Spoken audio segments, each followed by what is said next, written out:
Namaste. Hello, dear Namaste. friends. Hello, dear friends. We are back after a while. We are greeting you from Slovenia and from India. I'm Katja Ujcic. I'm a therapist for gifted, and I am together today with Dr. Kausthub Desikachar, yoga teacher, yoga mentor, spiritual mentor. A lot of us we are students on his courses, and he's our mentor. So for those who attend and listened our interviews already, we are greeting you with open heart. For those who are the first time with us, warmly welcome and fasten your seat belts because these interviews usually are very intense and hot. Hot, like how deep we go. Today, we are going to talk about the only constant that we know, the change. So, the title of our interview today is Stability in Change, the Paradigm of Adaptability. So, the everlasting and inevitable constant in our life is actually the change that has roots in our universe. As we perceive Earth as our stability, at the same time, the Earth is swirling with enormous speed through the universe, and we actually don't feel it. We wake up in the morning believing in all the normality, but yet subconsciously we don't know what. But yet in the at night we don't know what is happened at night. So our subconscious just know. We hope our life will grant us with no sorrow, but yet we know the life it's screams with pain and all the time. So we are grasping for stability, yet change is constant. And today, my dear friends, we are going to discuss about adaptability. But first, uh, I would like to invite Kaustuba for chant. That is our constant. Namaste, all. So nice to see you all today. Namaste, Katya. And yes, we are back. Hasta la vista, baby. Namaste. So let us chant. Om.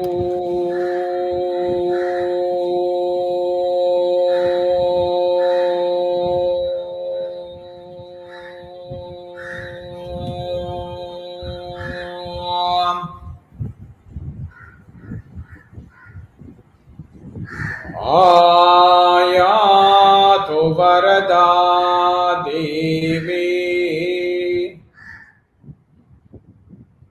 अक्षरं ब्रह्म संहिताम् गायत्रीं छन्दसां माता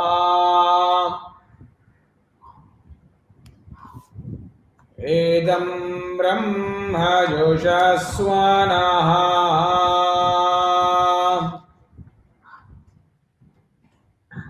ॐ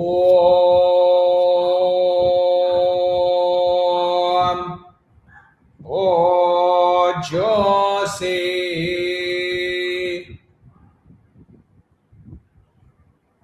ॐ सहोषि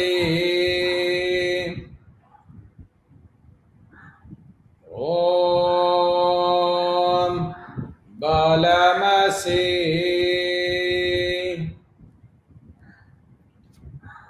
ॐ भ्राजोषि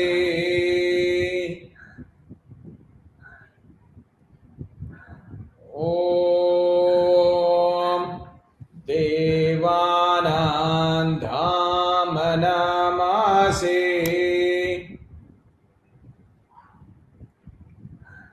ॐ विश्वमसि ॐ वैश्वायुः ॐ सर्वमसि ॐ सर्वायुः अभिभूरो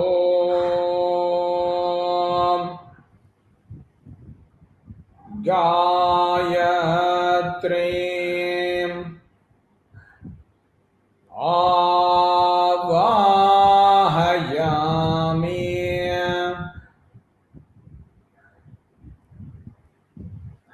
सावित्रीम्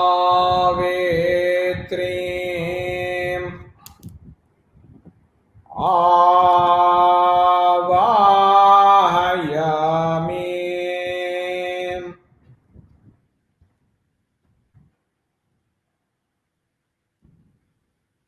सरस्वतीम्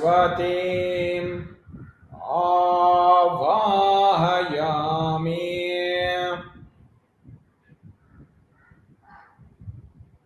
ॐ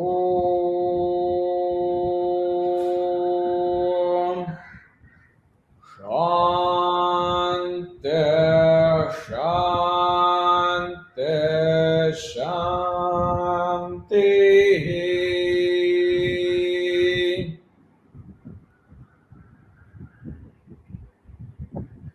Namaste, my dears.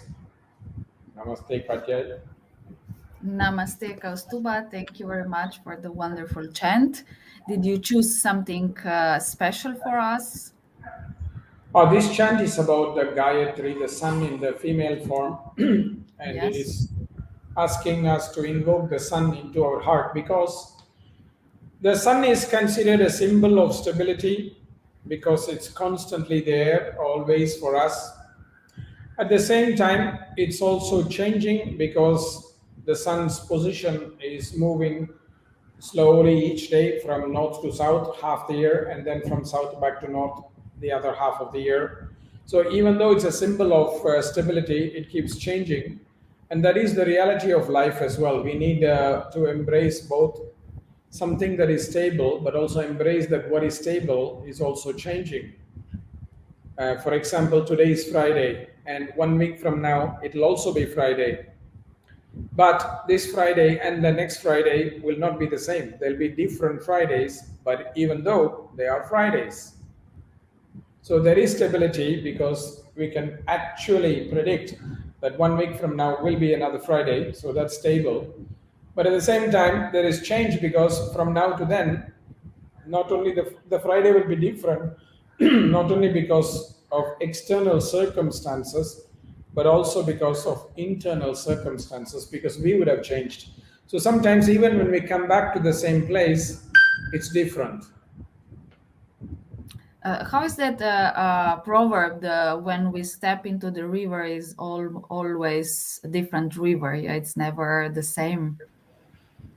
Exactly. It's Exactly. something, it's something that you can also think about, like when you go to the beach, for example, you stand in the same place each day, but or even the same day you stand in the same place, but the waves that come to you are not the same. There are different waves each time. Sometimes they are a bit more stronger, sometimes they're a bit more weaker, more gentle. Sometimes they are soft and bubbly, and sometimes they are not so soft and bubbly. So it's something that is very, very fascinating. Yeah. Yes, as we said, actually, the real constant is change. Yeah. So let's greet our friends. Kaustuba, we have Aurelie, Jana, Merlin Monroe. Hello to Frankfurt. Valerie. Hello to France. Norche, Erika, Chandula. Hello, all of you. So nice to read you and to see you here. So Kaustuba, looks like there is a competition now going on in the world. Who will adapt first, coronavirus or people? For now, I think the winner is a virus. What do you think? I think when you look at human history, I think humans are very slow to learn and adapt and change, because we seem to be repeating the same mistakes again and again. And so I think that things like the coronavirus are much more quick learners and quick adapters than perhaps we human beings. Because if you look at our history for 5 6 thousand years now, as a civilized society, so-called civilized, we seem to be repeating the same mistakes again and again. I mean, in so many parts of the world, it doesn't matter which part of the world, it's in so many parts of the world, it's the same. We seem to be very stubborn about our ideas, about our ideologies, about the kind of lifestyle that we seem to embrace. We do it, we change if it is suitable for our temptation, but we don't necessarily change if it is actually for the greater good of the society in the whole. If there is something very selfish for us, we will probably change. For example, if we are going to have a life and death situation with, let's say, alcoholism, maybe we may force ourselves to change. But if we want to change so that other people are also happier, somehow we seem to be much less open to that idea. If you see how people are reacting to climate change issues or social issues, you see that even corona, people seem to be reacting much less openly than if it was something that would be personal. So human beings are a bit slow in this. We are all a bit slow, and I think this will probably lead to more suffering for us than enlightenment. Yeah. Yes. Yes, well, I have one news. So we go forward in technology. So we are also changing, and we are streaming live also on YouTube, on my YouTube channel. So you can also, as Mihaela, hi Mihaela, thank you for let us know that everything is streaming also on YouTube. So we are also changing Kaustuba, our You are so you are so technologically superior. My God, you are avant-garde. this is far from superior. Superior, it's like catching up more or less. But nevertheless, even if we are slow, it's still moving. Kaustuba, is it also this okay if we move slow, like in change? There is no problem with moving slower or moving quicker, because for certain things we have to be a bit slow, for certain things we have to be a bit more quicker, and certain instances in time we have to be a bit faster, certain instances of time we have to be a bit more slower or more patient. So there's no fixed thing that we have to move quicker or slower. But what is important is that we move forward. And what is Mhm. important also is that we move in time enough for the changes, or for us not to miss the opportunity uh, for change. One of the lessons that the coronavirus has taught me is how precious life is. And many people, they want to take their own time, they want to move very slowly, they want to do things very slowly, and that's very often because of some fears or some traumas or some resistances, not Mhm. because that is the appropriate thing to do. And I've seen how many people have missed the opportunity to live their life fully, because life is so um, subtle and so delicate. It can just be gone so quickly. I've seen many young people die in the last few years, not only because of corona, but also because of other problems, because they could not get help from the medical system, or they could not take care of themselves enough in time, etc. So people don't realize the the preciousness of life, the sacredness of life, and how fast that time will go. So to keep saying, oh, I need more time for change, oh, I will do it tomorrow, I will do it later, sometimes is dangerous. Sometimes is very dangerous. There are certain things, for instance, where taking time is not a problem. Like if somebody is at a surgery and that they have to go back to work, they can take time for them to heal, and then they can go. They don't have to go immediately the next day after the surgery. But there are so many things that people postpone, like, for example, for the issues like the environmental crisis, or issues concerning social welfare and things like that, racism and all those kind of inequalities in gender issues, things like that, that they think that they can deal with it or postpone it later, and that's the problem. Some of these issues are a bit urgent, like energy, climate crisis, for example. I think Energy is crisis. yeah, Also, I'm yeah. sure. Yeah, you have energy crisis in Europe a Yeah. lot, especially, and it's in a very Yeah. delicate spot because of political situations. Yes. That it's very delicate. So I think it's important that we take priority. For example, even engaging in spiritual practices, I think it's urgent. People have become so, we have moved so much into the materialistic domain that we don't realize how quickly we have lost precious things in this life.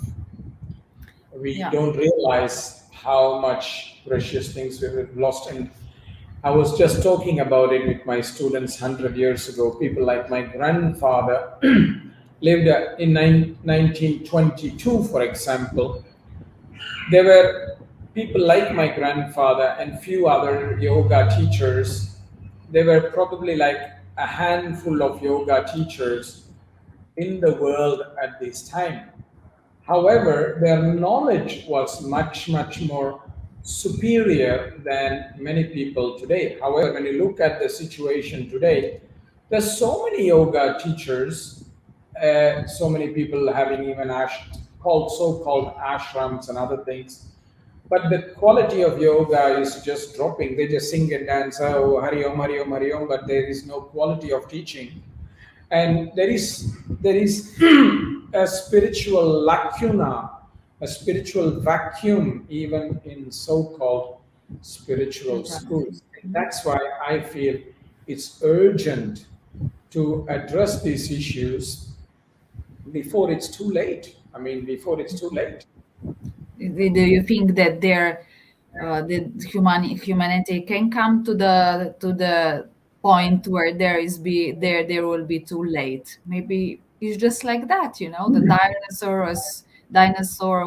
dinosaurs, yeah, they were, and then they extinct. Yeah. So maybe it's just that cycle of, and this is it. It's not like we are going to be eternal. I think with things like dinosaurs and other animals which became extinct, it was not, I feel, as a student of science, it was not necessarily their own responsibility for their extinction. External factors made them extinct. But I think with human beings, we will be the cause of our own extinction if we Yeah. don't wake up, if we don't change. However, I do believe, I do hope, and I do pray that when it matters, human beings will step up and wake up and not be lazy, and take steps enough to somehow change the direction Because if we don't, as a humanity, then we can only blame ourselves. We can't blame anybody else. And we Yes. are in that time now where we have to wake up and start making some efforts towards a better future. Yes, we are saying this almost every time when we have this interview. Yeah. So we are welcoming here also David Ujcic. This is my brother, and Natalia Babrovskaya. Hello, Natalia. I'm sorry for pronouncing your surname. So David is saying that people go very. It's very hard for people to change, and that we accept changes and the new things very slowly in this fast life. So as actually you were saying, yes, this can lead to self-esteem, self-sabotaging and extinction, yeah, in the end, if we Yeah. don't change. So thank you, my brother David, for posting that. So Kaustuba, why is stability so important, and at the same time why is also change important? Both are two sides of the, I would say, the pairs of opposites, and one has to exist for the other to manifest. So when something there is a change that happening, that change has to be sustained for some time for it to have an impact. But then we should not be attached to the change. We have to let go and somehow allow for the next cycle to repeat. When you look at plants, for example, nature, that is what they do. When you look at nature, plants grow, trees grow into a very beautiful set of leaves and flowers, and maybe they give some fruit. But then in fall season, in autumn season, they drop all the leaves, they drop all the flowers and fruits, become almost skeletal, Yeah. so that a new manifestation can happen next year. So, but for some months, the leaves, the flowers, and the fruits, they need a stability, and that is what the tree is providing, a connection to the earth, a connection to what nourishment it deserves, because stability is important for nourishment. But change Hmm. is important for evolution. Yeah. Now, evolution does not mean we have to become something different. It basically means we become a better version of ourselves. We produce our most best potential. And it doesn't mean that in terms of quantity, it's more about quality. Like a mango tree may one year give 100 mangoes, the next year give 80 mangoes, the next year it can give 300 mangoes. It's okay as long as it's giving the most tasty mangoes. We must not compare it with last year. Oh, last year you gave 80, now you gave only 50, so you must be having a bad year. That's not important. Hmm. It's the same with our life as well. Every great genius, they produced many works, but not all their works were successful. Not all their works were as great as the others. So it doesn't mean that they are not genius or productive anymore. It's very important to understand that this basically is dependent on quality and function rather than quantity and form. And stability and change are the two sides of this. We need to have both, because one will sustain the other, because nature is something that is always changing. And to embrace the change, we need moments of stability.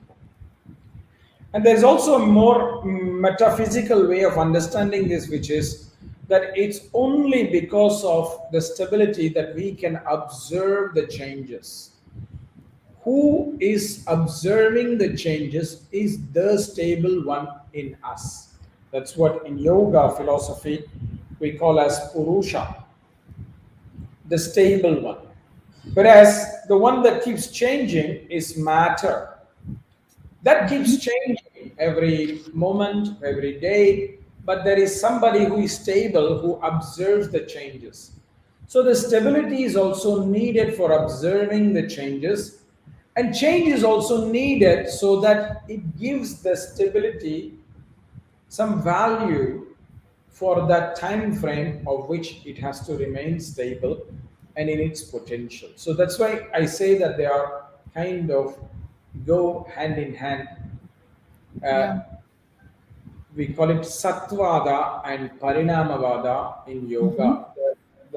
The word of the reality, the stable reality, and the reality of change. Both go hand in hand. It's not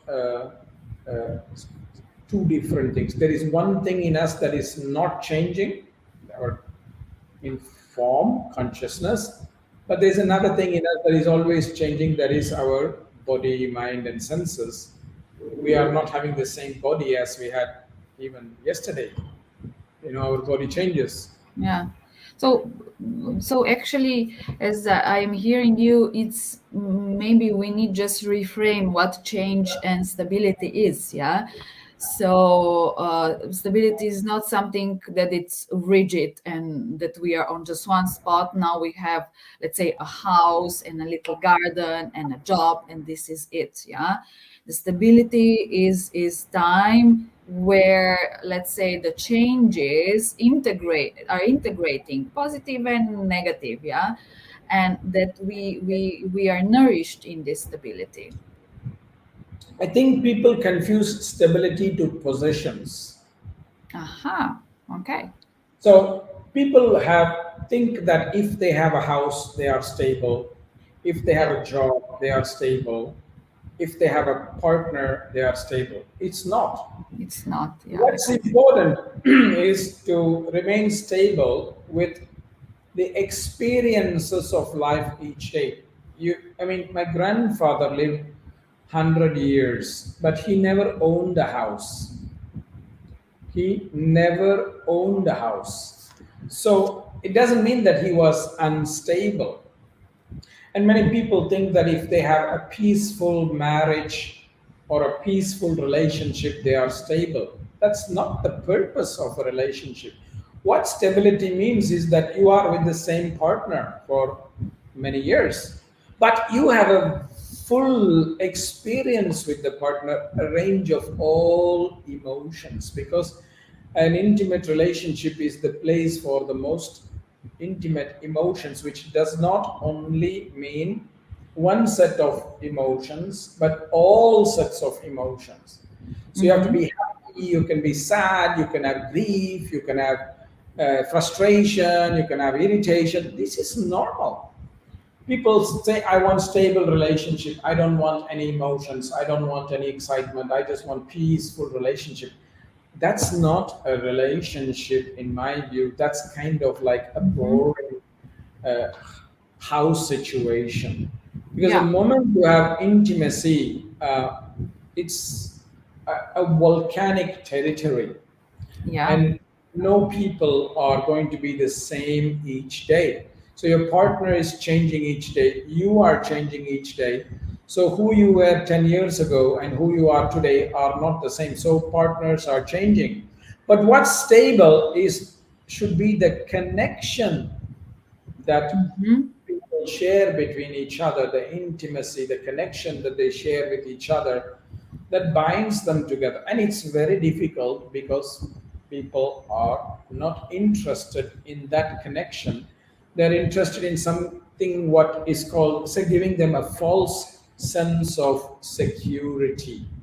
And that's why people live in very unhappy marriages or partnerships, or unfulfilled marriage of partnerships. And if they accept that in their intimate domain, that will also translate to other domains like work and like their creativity and things like that, because they will be afraid to enter such domains in other places as well.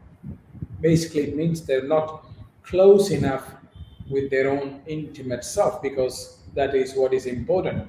So all these are possessions. House is a possession, car is a possession, even a partner could be a possession if we are looking at them like that. My wife, my husband, my child, my friend, my brother, my sister.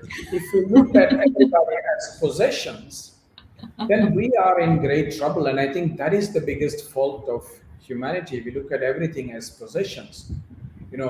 That's the problem, and then we get into lots and lots of conflict. So what I would choose is to focus on connection, because connection is what is stability. And where does connection come from is the heart. Yes. But people are afraid to go into the heart because they want to control everything in their mind. Control is not stability. Yeah. I think that these are Control very, will only lead us to instability. yes. Exactly, and I think this is why it was very, very valuable, as Chandula wrote, very valuable, informative, yes, that what actually stability means, yeah. So it's not things that you said. I think I found this very, very important to acknowledge to me and to other people, yeah. So and the change comes also from the heart, I suppose. um, Witnessing of the changes from the heart, because if we don't witness it from the heart, then we don't see the changes. If we keep changing, we don't see the changes. So there is something in us that is non-changing, that is observing the changes. Yes. Draw a circle, the center is not changing, but this point around the diameter is changing, around the circumference is changing. So only when we stand in the middle, we observe all of these changes, and that middle is our heart. Mind cannot observe the changes because mind itself is changing from one moment to the other. Mm-hmm. When I say heart, I don't mean emotion. I mean that heart center where the light is, and that's where it is very, very important. And we get attached to possessions like family, friends, or car, or house, or whatever. And that's why we move away from our center, because we want to function from the place of attachment, which is sensual, emotional, rather than from a connection, which is from the heart center. Mm-hmm. Yeah. So we always refer to the change, almost always, as negative. And of course, sometimes they are the changes, yeah, like, earthquakes, viruses, deaths, and so on. So, but some changes can be in a long run also positive, like in the end, a divorce, maybe, yeah, Yes, of course, let's say. of course. So, is that a statement or a question? Is it I, yeah, so how can we approach that, actually to have this awareness of that, maybe this change is not just something that will ruin my life, but the change is something that maybe is opening of something new to come and that I can grow, so how can we put this into awareness, not just by talking about it, but maybe in a deeper level. that's why we This use. is the question. Well, it's very clear, because what should be stable is the respect, the respect that we have for ourselves, and in turn live a life of respect towards others as well. We have to also acknowledge that others deserve the respect that they deserve, Yes. as much as. Now the problem becomes that we don't love each other, and we start to love we start to get attached to others to fulfill that lacking of love in us, and that's why we start to control people. But if you're really functioning from the place of love, it shouldn't depend on whether somebody is making you happy or not happy, as long as connection is strong. Because there will be moments where our family or our friends or our partners may not necessarily be making the right decisions in their life. They could make mistakes. It doesn't mean that we have to start hating them or stop loving them. The important thing is to keep that connection.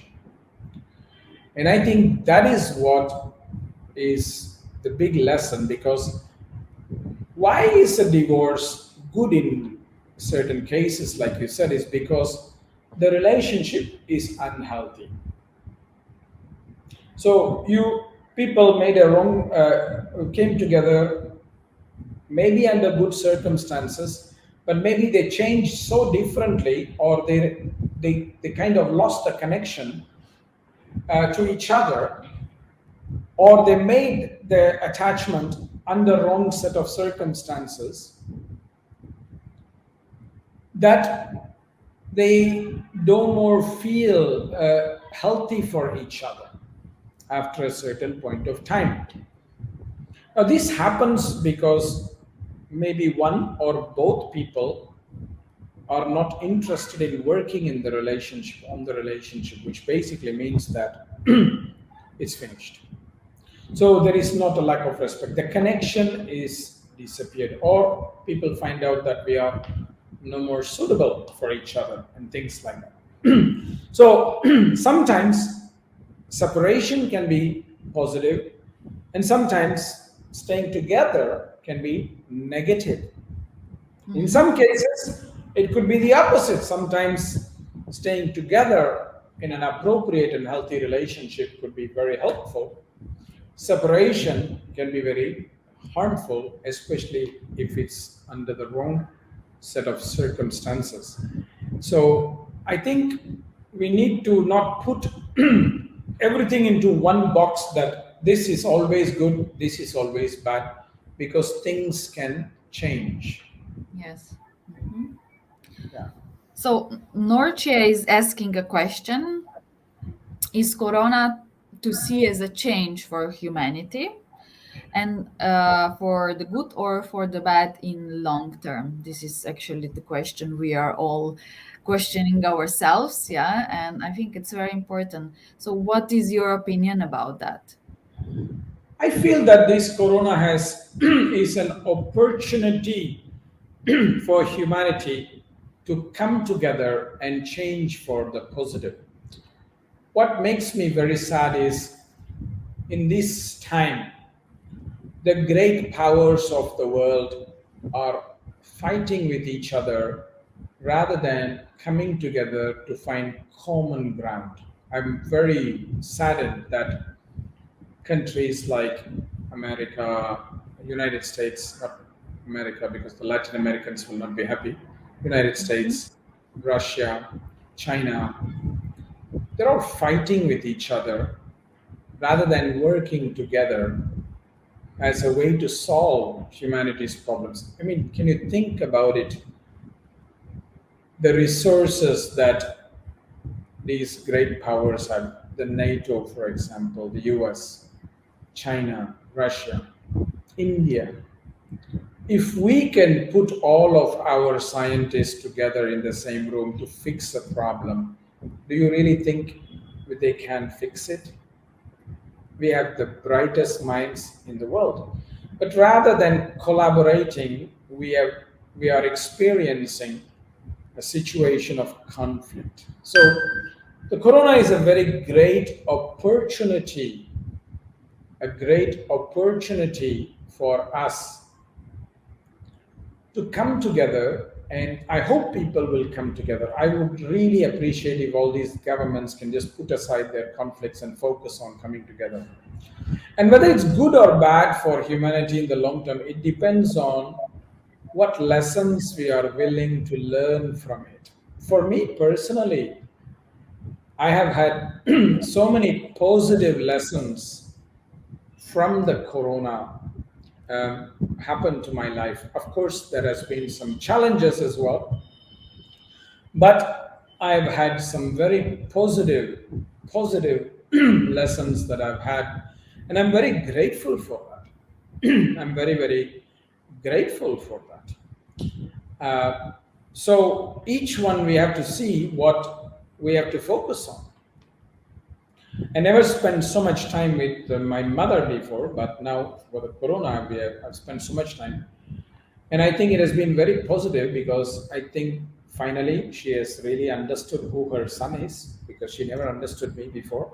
Wow. And I think this Good. is very positive, Good. and I think it's a great gift. And I also understand my mother better because we have been together for a long time, so I also can understand her much more better. I had so much time to complete some projects that I would not have been able to do without the corona. We Hmm. started our interviews in the corona Yes. time, so there is a lot of positive things that have happened.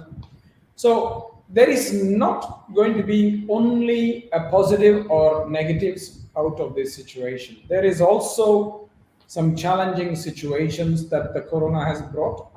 We have to accept it. But there are also beautiful lessons that we can learn from this. I've learned what is my priority in life. Health and family and dharma are the three most things that are so important. The realization that life is very precious and we can't keep delaying things Yes. forever. We have to take the risk and go Yes. forward, even if it is Hmm. fearful. Sometimes, you know, we have been fearful sometimes, and so I think it's difficult to just give one answer. There will be some lessons that we can learn that are very good and positives, and some things are definitely going to be challenging. But what if you look at as a society is creating a divide between the rich and the poor. The gap is becoming bigger. Between the vaccinated and the unvaccinated, there is more conflicts. I think those are bad for our society. It's not equitable. It's not really democratic. It's not really freedom. It's not respecting freedoms if we are dividing society in this Hmm. way because we are creating conflict between each other. I know so many stories where even within the same family, people have started fighting with each other depending on their vaccination status, and that is not good. Yes. We have this challenge as well, Yeah. but there are also many positives that have been brought by Yeah. the situation as well. So maybe each one of us, and also dear friends who are with us now, and also later on those who will listen to us, you can reflect and have a self-reflection. What is your stability with this? Let's say more clear description of what stability is and what change is. You can write also down in comments. Let us know if you have any great insights. Maybe before we go into another very interesting topic about stability and adaptability, just of course, maybe some advice more how to adapt more fluidity to the changes to us to for the changes that are actually inevitable. Does, as you said before, this strong core or some strong point, yeah, does this matter? Yeah, we have to be open hearted for accepting fluidity and changes.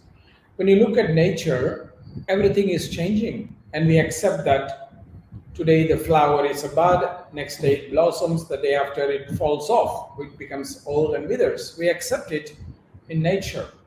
We accept that our cat is one way and the cat is another way. We accept it in nature, but we don't accept it in each other as human beings. And I think that is where We have to be open-hearted and watch nature teaching us these lessons. When you look at our body, it's changing all the time. Therefore, somebody else's body is also going to change all the time. Our mind is changing. Therefore, somebody else's mind is changing.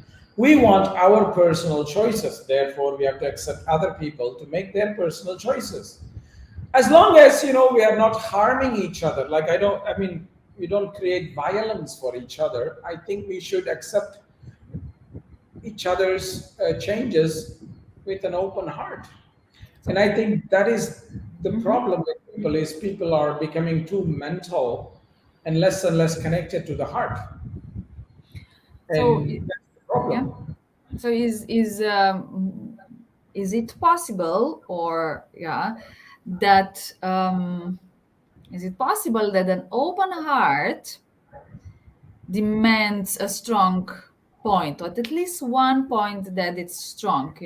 What I'm saying and questioning is that maybe the people expect first to have some stability, some strong point in them in order to open heart.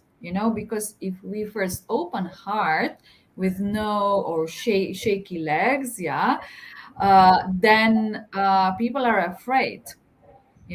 So what would you recommend in this case? Just go for it, or how would you say it? It depends on the evolution of the person and also the stage in life they are, like the Yeah. circumstances in life they are.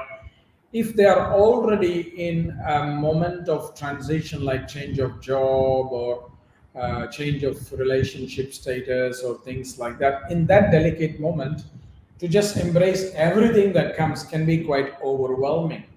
So build step by step, choose priorities in life and work on that one at a time rather than everything at the same time. That's the problem with people have. There is even a word for it, FOMO, fear of missing out. Yes. We think we have to do everything, otherwise, we're going to miss out. And the reality is, we cannot do everything. So choose what is important, what is priority, and focus on that and embrace that and the changes surrounding that rather than trying to do everything at the same time. It's Mhm. impossible. And then change can come, and embracing change can actually bring stability then. Change is always happening. Yeah. We cannot control change. Yeah. So you mentioned yeah. We cannot. People want to control change, but we cannot. No, exactly. So embracing them is the number one step, actually. Yeah. So you talked before, you mentioned a little bit about the work. So what about in workplace? There were so many changes in workplace now in these 2 years. I think that is a very big challenge because we are changing faster than our body and mind can integrate the changes. And we have created an unrealistic lifestyle and unrealistic, unsustainable lifestyle that is very, very dangerous. I mean, when I've been talking to some young people, I've been telling them that when I graduated from college, I could still live on the first income I made because there were not so many bills to pay. I only had a scooter, and that's the only bill I had to pay because I had to pay for petrol. And there were not so many restaurants in Chennai that I could go and enjoy. There was no mobile phones in those days, and therefore there was no applications that I had, which I had to keep paying for. When you look at now, we have created an unsustainable lifestyle because we need a mobile phone. For many people, they can't live without it. And their mobile phone has all these apps, and every app you have to pay per month, per year, which means you have to keep paying and paying and paying. How are you going to pay? You got to keep working and working and working. So we have created this unsustainable system that puts so much pressure on each one of us that if you try to do that, you are going to harm your body. And that is why there is so many problems now in the workforce as well, because everything is also becoming more and more digital, because everybody wants it fast, things fast, which means we are replacing people with machines. And that is also what we have seen in the last 2 years. So many jobs have been made redundant because now computers do many things. Robots do it, drones do it. I mean, we have food delivery by drones. We have driverless cars. So taxi drivers are not there, are going to lose their jobs. Delivery persons are going to lose their jobs. So many people are going to remain unemployed, and that will create even further division in the society between the haves and have-nots. So this is a very big challenge that we have to understand. And another problem we are seeing in the workplace is the pressure on vaccinations, and there are many companies that are creating mandates for vaccines, some not, but some are. And that's creating a lot of changes, because then people who are not vaccinated have to quit, which means it makes the social circle. Work is a social place. You build relationship with your colleagues over years. You have teams that work together on projects. That's getting disintegrated. So it's a lot of things that are changing. And to find stability in this time is very essential. Otherwise, we will become very unstable and we will collapse. And this creates a lot of depression, anxiety, and of course, therefore, things like suicides and other things are also increasing. It's increasing.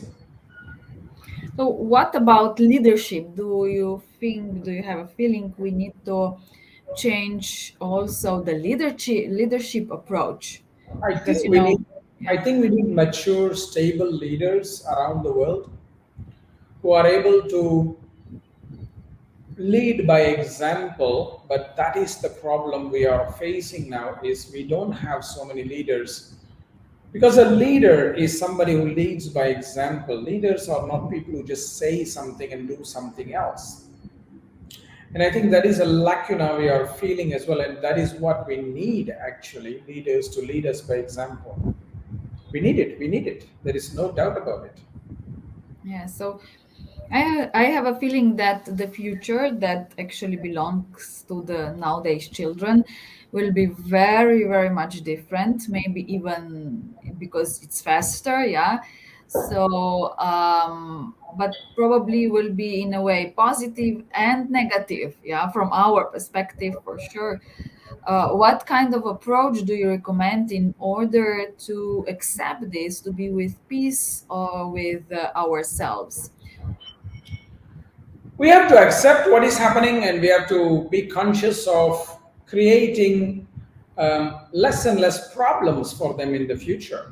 I mean, if we are consuming so much resources that we deplete the earth's resources faster than it can regenerate itself, then we will basically leave them with less water, less through food, and less things, and that will be a challenge. So if we can slow down a bit, we will actually live a better future. I think in some dimensions they may have a better future than we have, but in some dimensions I think they will have a more challenging future than we have as well. So it is going to be a bit of both. I think that's gonna play out the way it will play out. Uh, we can't predict the future. Uh, Nobody can predict, and so we just have to be open-hearted and accept the changes. But if we can make conscious choices based on what we need rather than what we want or what we desire, then I think we will readjust very well and slowly start to see that the earth will respond a little bit better. Mhm. I don't think the corona is just a problem of some virus or whatever. I also think it's a problem of consumption. That's it. If you look at it in a certain way, even if you look at it from the virus theory that it came from animals, then if you look at it, then it is based on excess consumption of such kind of animals, and therefore we are keeping them in very unsanitary conditions.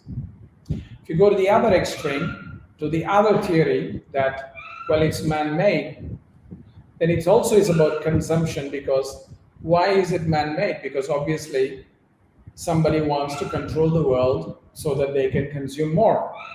So one way or the other, it's a consumption problem which has created this. So if we can consume less, um, then I think it's a better thing. I studied management, as you know, from university, and we always call the customers as consumers.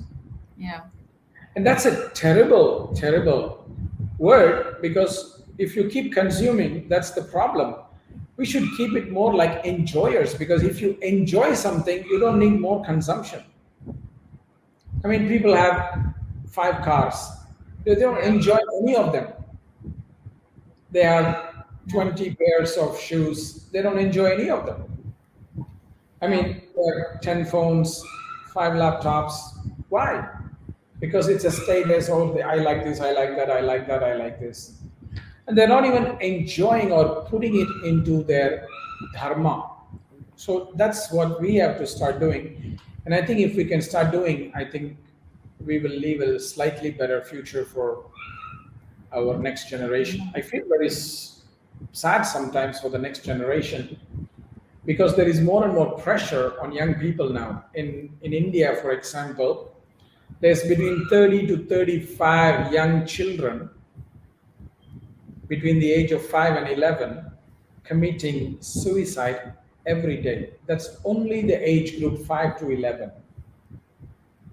They are That's committing terrible. suicide between every day, about 30 to 35. Imagine the pressure they are having at this Yes. age. At this That's age, terrible. a child is just meant to enjoy life, dance, play, climb trees, go to the beach, swim. I mean, when I was 5 to 11 years old, I don't think I've even heard of anybody trying to commit suicide. I didn't know. I mean, it would be a rare occasion. But now, there's between 30 to 35 per day. It's a lot. Yeah. It's a lot. It's one is too much. Yeah. One But is too the much. yeah, but we also need to be, of course, we need to have this in awareness, and really take care of the children, and watch them, and have empathy to them, on some different level on this connection, not just, the pressure, put the pressure on them. So, but at the same time, open heart to what it's their world, the future. Yeah. Yeah, So we need to, in a way, let's say, step back and let them make the world and the future as they would like. Yeah. But in a way, give them support and stability and adaptability. Yeah. So I think this is also important. yeah, So we arrive at the end. Thank you very much, Kaustuba. Thank you very much, friends, that you join us. Please do take care of yourself, stay safe, and stay healthy. In the end, I would like to ask Kaustuba for our constant, yeah, for our stability chant. And please do listen, and the next time, yeah, for sure we will have a lot of the interviews in the future. Kaustup already put a lot of themes and contents that we need to address, very difficult ones. So So, thank you very much again for joining us. Stay safe and stay healthy. And Kausthub, please do enlighten us with your chant. We will do a peace chant because peace is stability. Yes. ॐ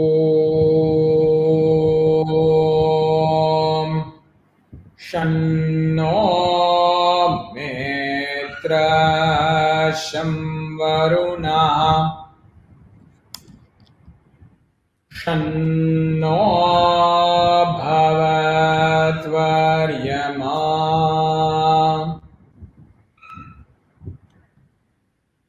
शन्न इन्द्रो बृहस्पतिः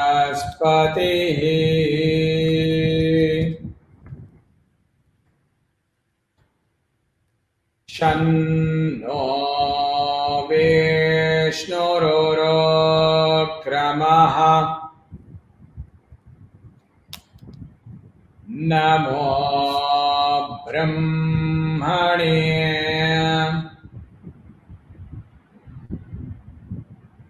नमस्ते वायो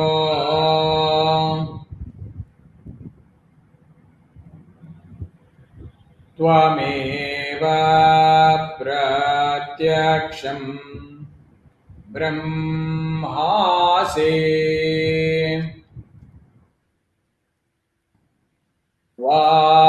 त्वामेव प्रत्यक्षं ब्रह्म वदिष्यामि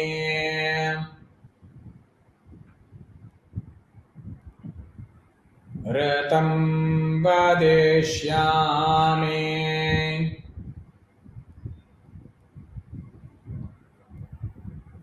सत्यं वदिष्यामि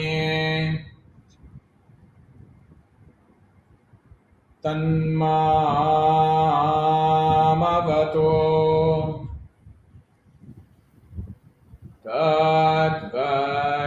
तद्भक्तारमवतु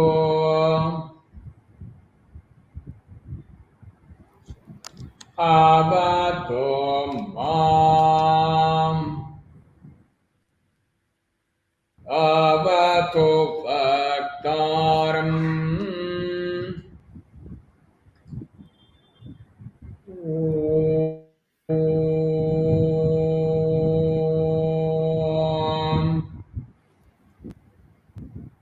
शान्ति शान्ति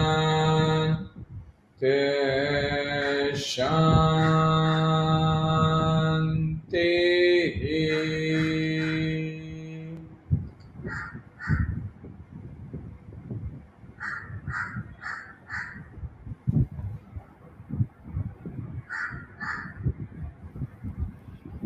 Thank you. Namaste. Namaste.